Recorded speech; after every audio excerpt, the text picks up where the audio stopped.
সব ঠিক আছে তো? ও, আমাকে ছোঁও না। আমি দুঃখিত, আমি শুধু তোমার জন্য চিন্তিত ছিলাম। চিন্তা? আমার কি মনে হয় জানো? হয়তো তোমার দুর্ভাগ্যের ছায়া পড়েছে আমার এই চুক্তির উপর, তাই তো মনে হচ্ছে এটা আর সফল হবে না। আদ্রিতা, তুমি যদি চাও আমি মালহোত্রার সঙ্গে একবার কথা বলার চেষ্টা করতে পারি। এই অশিক্ষিত লোকটার কথা শোনো, তুমি কি কথা বলতে পারো?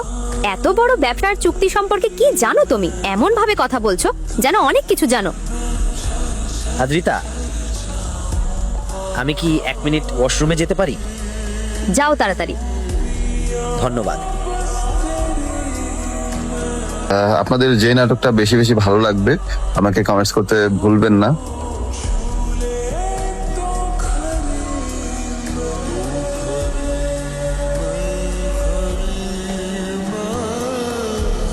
এই বড় হোটেলের গার্ডরা ওকে স্যালুট দিচ্ছে কেন?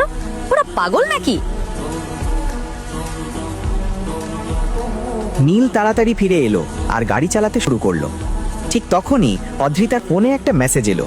সে দেখলো আর রীতিমতো স্তব্ধ হয়ে গেল।